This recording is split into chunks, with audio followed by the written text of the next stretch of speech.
नमो बुद्धा दोस्तों, मैं राहुल नागपाल और आप देख रहे हैं राहुल लाइव 85। मैं हूं आज दिल्ली में एक ऐसे पत्रकार कहूं, साहित्यकार कहूं या दलित चिंतक कहूं, रूपचंद गौतम जी के पास। और रूपचंद गौतम जी किसी परिचय के मोहताज नहीं है। दलित साहित्य में इतना काम उन्होंने किया है, अनेकों किताब, सैकड़ों किताबों पर उन्होंने काम किया है और उनके द्वारा लिखी हुई किताबें देश की तमाम टॉप मोस्ट यूनिवर्सिटी में पढ़ाई जाती हैं। आज का जो विषय है, उनके पास मेरा आने का जो उद्देश्य है वो इतना भर है रूपचंद जी के पास कि बाबा साहब डॉक्टर बी आर अम्बेडकर ने जो पत्रकारिता की, उन्होंने 3-3, 4-4 अखबार निकाले, जनता निकाला, मूक नायक निकाला, समता निकाला। उस समय जो पत्रकारिता थी, या उनके बाबा साहब डॉक्टर बी आर अम्बेडकर के जाने के बाद मुल्क भर में जो दलित पत्रकारिता खड़ी हुई और दलित मुद्दों को लेकर के मुल्क भर में जो पत्रिकाएं निकली, उनमें कहाँ कितना काम हुआ है, वर्तमान समय में कितना काम हो रहा है, इसी पर उन्होंने अम्बेडकर जन संचार करके एक किताबों का जो सेट है वो निकाला और 9 किताबों का वो सेट है पूरा। तो उसी पर रूपचंद गौतम जी से बात करेंगे। गौतम जी, स्वागत है आपका। बताइए कि ये जो आपने निकाला है, जो डॉक्टर अम्बेडकर जन संचार, क्या है इसका मतलब, इन किताबों में ऐसा क्या है जो इनके अलावा अन्य किसी किताबों में नहीं था? पहले तो चैनल के लिए धन्यवाद राहुल जी। और जहाँ बातें करिए तो ये पहला जो खंड है मेरा जी, इस खंड में एक तरह से हमारे टॉपिक दिए हुए हैं जी। वो टॉपिक है हमारे जैसे बुद्ध के टाइम में पहले ढिंडोरा पीटा जाता था। ढिंडोरा पीट करके जनसंचार होता था, लोग इकट्ठे हो जाते थे, फिर मुनादी वाला मुनियादी करता था कि फला फला जगह पर ये तेल बटेगा, ये लोग आ जाएंगे। मतलब वो भी एक पत्रकारिता ही थी। वो पत्रकारिता थी। पत्रकारिता का ही दूसरा रूप जनसंचार था, जहाँ समूह इकट्ठा हो जाए और समूह में अपनी बात रखी जाए तो वो जनसंचार है। तो वहाँ से हमारा जनसंचार प्रारंभ होता है। उस जनसंचार में हम ही दलित लोग थे। कोई ढिंडोरा पीटने वाला, डोंडी पीटने वाला ठाकुर बनिया तो था नहीं। सब लोग यही जाति के थे, कुछ मूल निवासी लोग थे।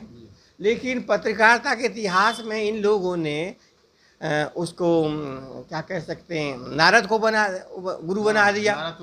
हाँ, तो वो मेरे लिए ठीक नहीं लगा। नारद को हमारे लोगों ने ये काम करना शुरू कर। नारद तो एक तरह से छल कपट बेईमान उसके अंदर ही थी। वो तो दोगला पने के काम करता था, इधर से उधर चुगलीखोर कह सकते हैं, ये भी कर सकता था। पोस्टमैन का काम करता। हाँ, ये काम करता। पोस्टमैन अलग था, वो चुगली का काम करता था। इधर की चुगली उधर करनी, उधर की उधर करनी।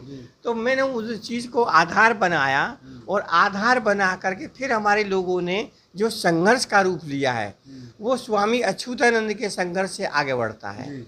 स्वामी अच्युतानंद एक ऐसे कभी भी पत्रकार रहे हैं जिन्होंने देश में सबसे पहले प्रिंटिंग प्रेस लगाई।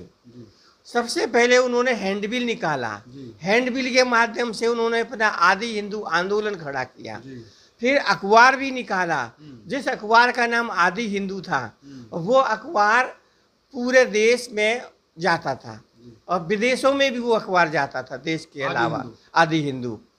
तो उस अखबार को भी मैंने इस दूसरे खंड में तो पहले खंड में क्या है इसमें? तो पहले खंड में एक चीज तो ये हो गई जी, अखबार हैं, अखबार के हैंडबिल हैं, पोस्टर हैं, बुकलेट हैं, स्मारिकाएं हैं, और क्या कह सकते हैं, प्रकाशन है, कैलेंडर हैं, इनके माध्यम, और यूट्यूब चैनल हैं, अनुवाद है। इनके माध्यम से हम लोगों का जनसंचार आगे बढ़ता है। बाबा साहब का जो विचार था वो विचार विभिन्न रूपों में दिखाई देता है पहले खंड में। ये पहला खंड है। मैं अपने दर्शकों को बता दूं कि ये पहला खंड है। पहले खंड के बारे में रूपचंद जी ने बताया कि इसमें क्या है। आपको जब इसको पढ़ेंगे आप, बड़ी खूबसूरत सी किताब है और बड़ी, मैंने इसको अंदर से देखा, बड़ी मजबूत किताब है। तो पहले खंड में जो है वो आपको ये सारी चीज़ें मिलेंगी जो रूपचंद जी ने बताया। ये दूसरा खंड है। दूसरे खंड में क्या है, थोड़ा बताइए हमारे दर्शकों को। खंड जो स्वामी अच्युतानंद जी जो अखबार निकाला, आदि हिंदू, उस अखबार से लेकर अब तक उत्तर प्रदेश में कौन कौन सी पत्रिकाएं छपी हैं, उन सब का मूल्यांकन इस खंड के अंदर है। मतलब उत्तर प्रदेश के अंदर स्वामी अच्युतानंद महाराज जी से का जो आदि हिंदू अखबार था, तब से लेकर के वर्तमान समय तक जो ये अखबार है स्वामी जी का आदि हिंदू। मैंने इस अखबार को पूरा रखा है ऐसे 16 पेजों में इस किताब के अंदर, ताकि लोगों को पता पड़े कि बाबू स्वामी जी का अखबार इस तरह का था जो पूरे देश में चलता था। इससे पहले बाबा साहब ने अपना मूक नायक निकाला जो महाराष्ट्र से निकला, वो केवल मराठी भाषा में था तो वहीं तक सिमट गया। ये अखबार हमारा विदेश में भी गया क्योंकि हिंदी में था। तो उत्तर प्रदेश में अब तक जो निकली है पत्र पत्रिकाएं, उन सब का ये इतिहास है। दूसरे खंड में जो है वो उत्तर प्रदेश में टोटल जो हिंदी में पत्र पत्रिकाएं निकली है मूवमेंट के लिए, वो इसमें है, वो इसका अंदर है। तीसरे में क्या है? तीसरा खंड जो है हमारा वो दिल्ली की दलित पत्र पत्रिकाओं पर जुड़ा हुआ है। अच्छा, दिल्ली में जो दलित पत्र पत्रिकाएं निकली हैं हाँ। वो आपको तीसरे खंड में मिल जाएंगी। खंड में मिलेंगी। और लगभग कितनी इनकी क्वांटिटी कितनी थी दिल्ली में अब तक मुझे 76 पत्र पत्रिकाएं मिली हैं जो दिल्ली से निकली हैं। पहली जो अखबार था हमारा विद्रोही था, ये अखबार है हमारा विद्रोही। इसके बाद में दूसरी उसी दिन ये उत्थान नाम की मैगजीन निकली जो अम्बेडकर भवन से निकलती थी। और उसके बाद में फिर पत्र पत्रिकाओं का दिल्ली में ये 76 जो दिल्ली से पत्र पत्रिकाएं अम्बेडकर मूवमेंट पर निकली हैं, ये उसमें तीसरे खंड में आप इनको सारी किताबें इस तीसरे खंड में पढ़ सकते हो। चौथे खंड में भी बताइए हमारे दर्शकों। खंड में पत्रिकाओं पे या पत्र पत्रिकाओं पर काम कम हुआ है, इसलिए मैंने विभिन्न राज्यों की पत्र पत्रिकाओं को इकट्ठा किया। जैसे हिमाचल प्रदेश में केवल एक ही मैगजीन निकली, दलित इंडिया, जो सतनाम सिंह ने निकाली, तो उसको भी मैंने इसमें लिख लिया। राजस्थान था, राजस्थान से पत्र पत्रिकाएँ निकली, हरियाणा से पत्र पत्रिकाएँ निकली, हिमाचल प्रदेश से, उत्तराखंड से पत्र पत्रिकाएँ निकली, और बिहार से, मध्य प्रदेश से, महाराष्ट्र से जो हिंदी में पत्र पत्रिकाएँ निकली, उन सब का मूल्यांकन इस किताब में चौथे खंड में है। वो जो हिंदी में पत्र पत्रिकाएं निकली, हाँ जी, चौथे खंड में है। पांचवें खंड में जो अभी तक हमारे क्षेत्र में अछूता विषय पड़ा हुआ था, विषय ये था कि लोग संस्थागत या अपनी स्वेच्छा के माध्यम से स्मारिका प्रकाशित करते थे, और स्मारिका में हमारे बाबा महापुरुषों की विशेष रूप से विचारधारा होती थी, संस्था की गतिविधियां होती थी, लेकिन वो फ्री बटती थी, उनकी कोई कॉस्ट नहीं होती थी। जो ले गया उसने देख लिया, थोड़ा उलट पलट करके और रख दिया। लेकिन शोध की दृष्टि से पत्र पत्रिकाओं का तो मूल्यांकन हुआ, लेकिन स्मारिकाओं का कहीं भी जिक्र नहीं है पत्रकारिता के इतिहास में। इसलिए पांचवा खंड मैंने पत्रकारिता के इतिहास में ये स्मारिकाओं को रखा है। इसमें विभिन्न राज्यों की स्मारिका हैं जो हिंदी में छपी हैं। हिमाचल प्रदेश है, उत्तराखंड है, देश भर में कहीं भी जो हिंदी में छपी, हाँ, देश भर की स्मारिकाओं को मैंने पांचवें खंड में रखा है, ताकि ये पत्रकारिता का ये भी भाग छूट ना जाए। छठे भाग में रिपोर्टिंग से जुड़ा हुआ है। इसमें कब से लोगों ने रिपोर्टिंग करी, शुरुआत तो हमारे मूक नायक से होती है, मूक नायक के बाद में फिर आदि हिंदू अखबार से होती है रिपोर्टिंग। फिर अंग्रेजी में हम देखते हैं तो डॉक्टर के.आर. नारायण जो हमारे राष्ट्रपति रहे हैं, ये हिंदू अखबार में रिपोर्टिंग करते थे, द हिंदू में। तो अंग्रेजी में तो ये पहले रिपोर्टर है हमारे, मतलब दलित समाज के पहले पत्रकार के.आर. नारायण साहब जो राष्ट्रपति रहे हैं, वो इंग्लिश के पहले पत्रकार हैं। पहले पत्रकार हैं अंग्रेजी में रिपोर्टिंग करने के लिए। बाकी के हिंदी में कोई व्यावसायिक रूप से या एक इस तरह से कोई पत्रकार नहीं बना।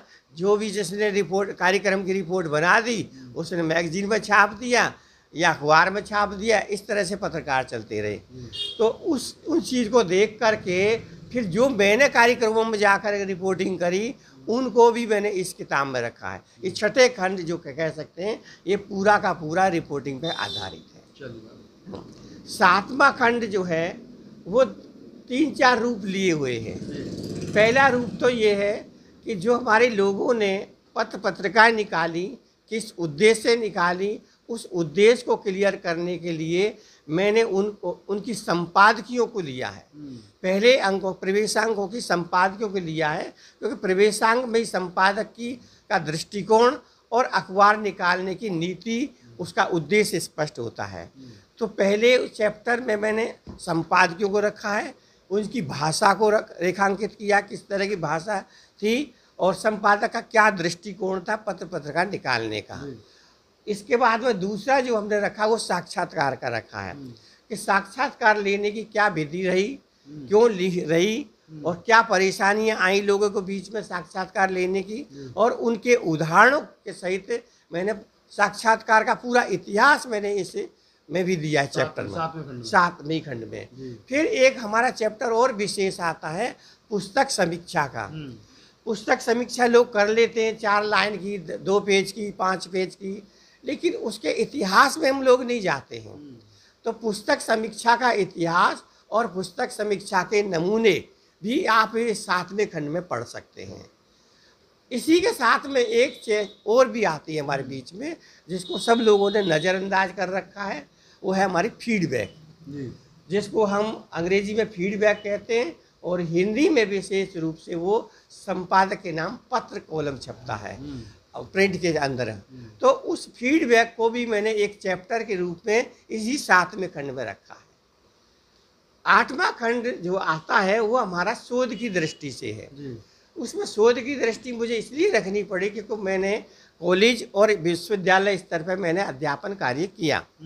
इंदिरा गांधी ट्राइबल यूनिवर्सिटी में प्रोफेसर था मैं जब, तब भी मेरे से बच्चे यही आते थे भी शोध की रूपरेखा कैसे बनाई जाए, शोध हमें करना है, पीएचडी करनी है तो भी हमें सिनॉप्सिस कैसे बनाएंगे।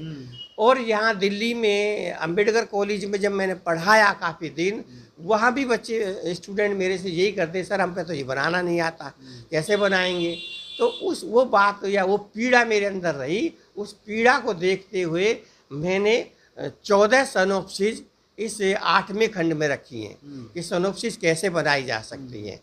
फिर इसके साथ में शोध आलेख कैसे लिख सकते हैं। तो दोनों बातें, दोनों बातों में यदि विद्यार्थी पारंगत है तो फिर वो थीसिस लिखने में परेशानी उसको नहीं आएगी।